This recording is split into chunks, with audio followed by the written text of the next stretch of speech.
love networking because, in my opinion, we're actually all networking all the time. Anytime you're talking to someone new, you're networking. Anytime you're out at the grocery store and making small talk with the cashier, you're networking. Going to a movie with friends is networking.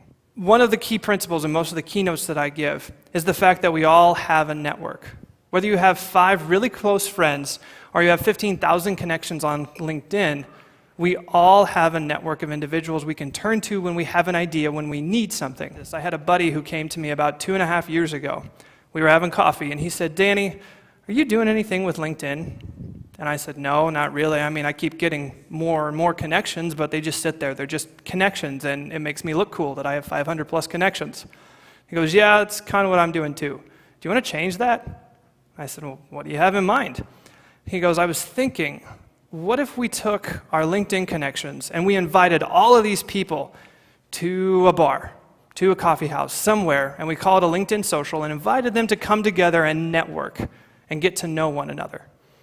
I said, "I love it. Let's make it happen." So 2 years ago in February, we put out the invite for the first ever LinkedIn social. All we did was invite a whole bunch of our people to Jasper Winery and say, "We're going to be here from this time to this time, open networking, no program, no sales pitches. Come out and meet some of your online connections to make them real life connections." In the middle of February, in a blizzard, we had 60 people show up. We knew we were kind of onto something at that point. And so it's taken off. We've continued to do it. We've continued to invite people. We've continued to have these events. Our last event was February of this year out at West Bank. We got over 215 people to come out and just network in a bank. Wasn't glamorous, wasn't sexy. There wasn't anything exciting about it except for the opportunity for these people to meet, mingle, meet each other, and share ideas and build new connections. The fact is, people want to meet each other. They want to have these experiences. If they didn't, this event never would have taken off and people never would have shown up.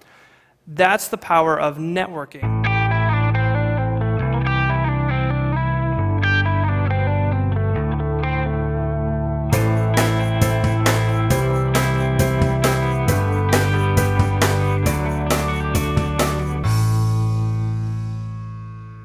That's really what networking is about. If you're willing to take those risks, if you're willing to step out of your comfort zone and make those connections, you really can have innovative and thought-changing ideas for yourself, for the world, for the community at large. Don't keep your idea in prison, because it's never going to see the light of day and you're never going to have the opportunity to change the world.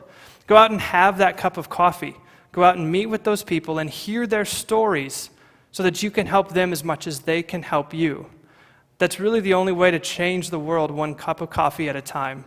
That's really the only way to be innovative and creative in today's society. So go out there, share those ideas, have those cups of coffee, and change the world.